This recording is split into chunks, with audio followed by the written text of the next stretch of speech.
Déjà, j'ai croisé plusieurs fois Tariq Ramadan depuis ces 10 dernières années, et je l'ai soutenu très longtemps. Parce que je pense que dans un vide qui a correspondu au vide des années 90, notamment à l'époque de la loi sur le foulard, Tariq Ramadan, par son érudition, son élocution, était bien plus à même d'incarner une certaine fierté musulmane que les musulmans de service, qui étaient en général des blédards manipulés par tous les pouvoirs, d'ici ou d'ailleurs. C'est sûr qu'entre l'imam de Drancy et Tariq Ramadan, il n'y a pas photo. Donc j'ai très longtemps dit, j'ai très longtemps été pour Tariq Ramadan, contre ses opposants comme Caroline Fourest. Et puis à un moment donné, je lui ai posé des questions, en direct et en indirect, auxquelles il n'a jamais voulu répondre. Et surtout, j'ai remarqué que progressivement, au départ, il dénonçait la mainmise de certains intellectuels sur la France, il parlait même de liste, donc il dénonçait une domination. Il a d'ailleurs été sanctionné pour ça, assez escoué. Et petit à petit, j'ai remarqué que son discours s'était infléchi, et que plus son discours s'infléchissait, moins je le trouvais légitime pour deux raisons. D'abord, j'ai posé cette question claire et nette.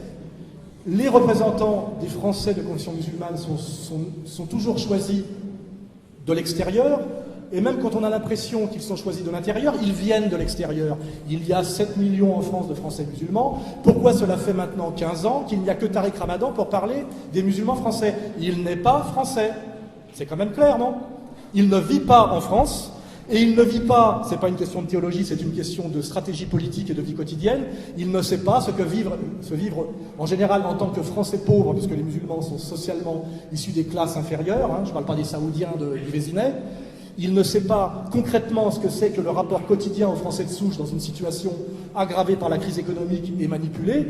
Et les réponses théologiques à ces questions quotidiennes n'ont aucune valeur. Car la loi républicaine, comme vous le savez, est une loi terrestre de rapport de force et elle est changeable. Alors quand Ramadan dit la loi sur le foulard est illégale par rapport à la loi républicaine, il n'a pas compris qu'il suffit que la franc-maçonnerie se réunisse, ils font des planches et ils font changer la loi. La loi est un rapport de force en France. Donc je trouvais que sa réponse pseudo-théologique ou théologico-politique était à côté de la plaque, car il valait mieux intégrer le rapport de force et comprendre une fois de plus les ennemis primaires et secondaires. Et moi je n'étais pas l'ennemi primaire de Ramadan, simplement à un moment donné nos relations se sont refroidies. Et deuxièmement, j'ai dit, pendant un certain temps, il valait mieux que ce soit Ramadan qui parle plutôt que l'imam du bled payé par les services algériens, par le régime marocain via le projet Aladdin et la famille Azoulay, etc., etc. Mais à un moment donné, je me suis dit, il tient la place pendant un certain temps, mais finalement, à force de la tenir, il la bloque.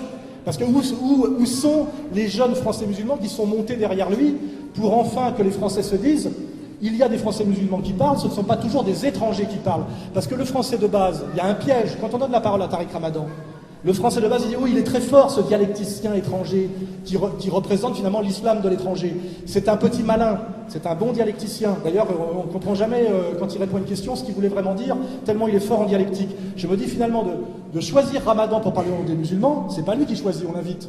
Est-ce que ce n'est pas un piège tendu pour que les Français se disent les musulmans sont des étrangers qui ne répondent jamais clairement aux questions qu'on leur pose? Donc je me dis à un moment donné, Tariq Ramadan, plus le temps a passé, plus il était étrange qu'il n'y ait pas parmi les 7 millions de Français musulmans un musulman français, que ce soit un musulman converti ou un musulman issu d'immigration, qu'à Bac plus 7, qui s'exprime parfaitement et qui puisse parler en tant que Français musulman. Pourquoi faut-il aller chercher un Suisse d'origine égyptienne qui enseigne en Angleterre? Je me dis, à un moment donné, même Ramadan lui-même devrait chercher des gens pour aller parler à leur place. Parce que quoi qu'il dise, même s'il le dit bien, il est piégé par ce qu'il est. Vous voyez ce que je veux dire? C'est-à-dire, on se dit, il n'y a pas de musulmans pour parler au nom des musulmans. Les musulmans sont le parti de l'étranger. Ce sont des anti-français. Et surtout, Ramadan, malheureusement, est très souvent sur des positions anticolonialistes, anti-françaises, mondialistes, c'est-à-dire pro-immigration. Je ne vois pas pourquoi un Français musulman serait pour l'immigration. Comment? C'est lui qui progressivement... Moi, une fois, j'ai été invité au congrès de l'UOIF. Je me suis rendu. Nous sommes retrouvés à un moment donné sur une photo avec lui, moi et Dieudonné. Moi, j'ai des sympathies avec les gens du Front National. En permanence, on me dit « Qu'est-ce que tu fais avec les musulmans ?» Un Ramadan peut dire « Qu'est-ce que tu fais d'un seul coup à discuter avec Soral ?» Moi, je n'ai pas écrit un texte long comme le bras pour me laver les mains après lui avoir serré.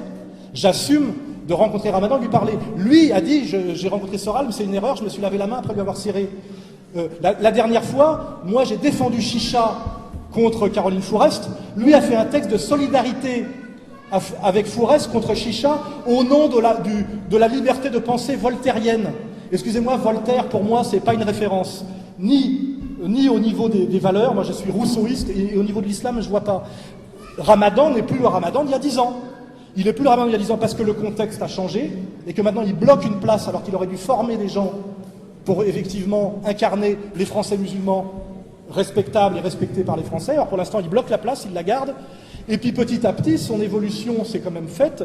C'est qu'avant, il était quand même quelqu'un qui tenait la dragée haute au pouvoir sarkozyste sur des lignes antisionistes et de domination communautaire assez claires. Et aujourd'hui, sur l'affaire libyenne, il a accompagné la pacification libyenne d'Al-Qaïda tout en disant que, après coup, une fois que Kadhafi est mort, que Kadhafi était un grand leader africain qui essayait de faire une monnaie pour l'Afrique, qui avait aidé l'Afrique, qui était d'ailleurs et un musulman et un arabe. Donc là, je me dis, comment se fait-il qu'il a soutenu Bernard-Henri Lévy? Parce que là, je vais vous la faire courte. Derrière, il était avec Bernard-Henri Lévy sur la pacification de la Libye. Et ben moi, je me suis fâché avec un ami de 25 ans qui est Marc-Édouard Nab. Vous voyez?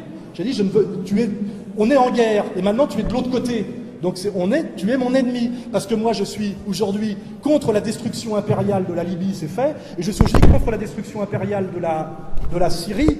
Et je ne refuse d'admettre la lecture impériale de la Syrie comme quoi ça serait une guerre de méchants alaouites contre des gentils sunnites. Je pense que c'est beaucoup plus compliqué que ça. On sait aujourd'hui d'ailleurs que ce sont des agents extérieurs armés.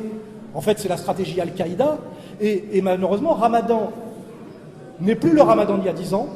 Et certaines questions que je lui pose, il ne peut pas y répondre. Je dis à un moment donné, il y a deux stratégies. C'est à qui profite le crime et chercher l'argent. Qui te paye et à quoi tu sers. Je vois qu'aujourd'hui, Ramadan montre un centre de recherche islamique au Qatar. Je me dis, c'est un gros handicap pour lui, parce que le Qatar, c'est une base américaine, vous le savez très bien. C'est un pays, quand on veut défendre les statuts sociaux des Français musulmans sur le plan du droit du travail, les travailleurs immigrés, on leur prend leur passeport. Vous voyez ce que je veux dire?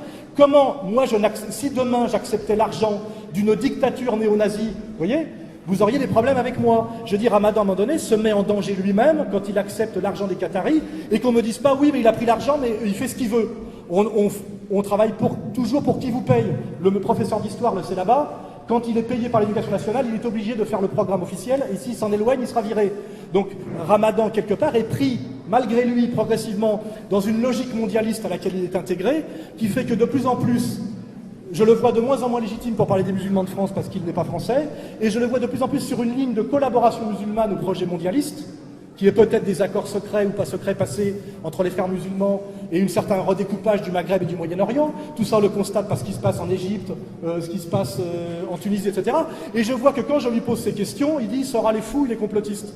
Et il invite Marc-Édouard Nab pour faire un truc anti-Soral, ce qui était une maladresse terrible de sa part, parce qu'il est obligé de désavouer Nab sur toutes les questions.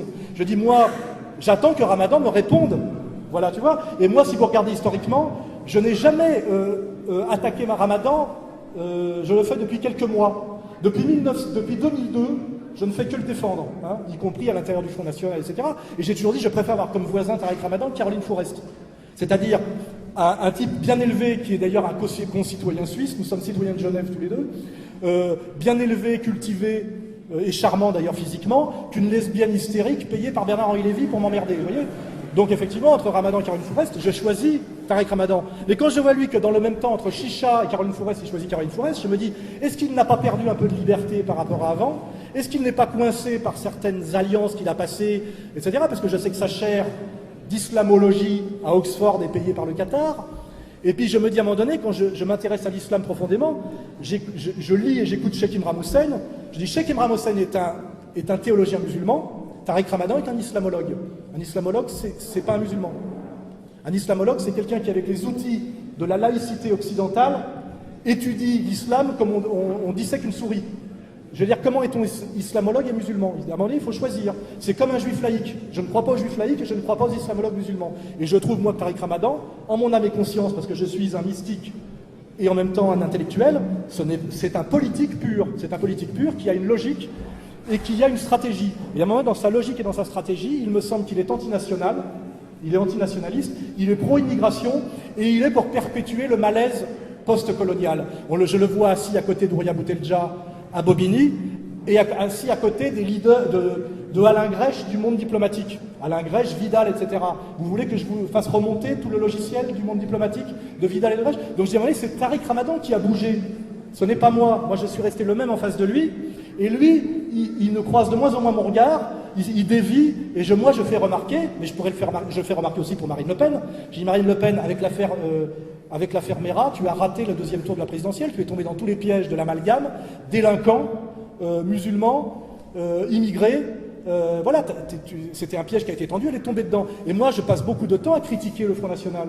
Je passe autant de temps à critiquer le Front National qu'à critiquer Ramadan. Je critique tout le monde, même moi-même parfois. Je critique parfois mes pensées d'hier, parce que des fois, je suis plus communautaire qu'il y a 10 ans. Parce que j'ai découvert, à force d'études, que le communautarisme était permanent dans la République française, soi-disant citoyenne et laïque. Donc moi, je dis voilà, j'essaye d'avoir un dialogue avec le musulman, je lui pose des questions, il refuse d'y répondre, parce que je pense que ces questions sont gênantes. Mais je pense qu'à la limite, ces questions, c'est à vous, musulmans français, de les lui poser.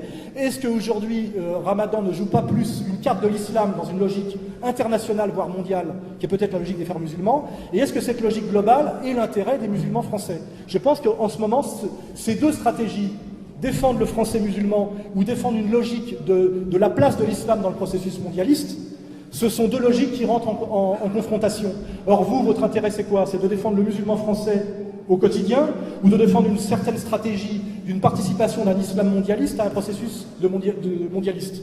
Et cette question, je la pose à Ramadan, elle me paraît très conceptuellement posée clairement. Je suis tout sauf un dingue, même si j'ai une communication assez libertaire qui est la mienne. Hein. Je suis l'enfant du professeur Choron, plus que effectivement, que je ne sais pas de quel religieux catholique on pourrait parler.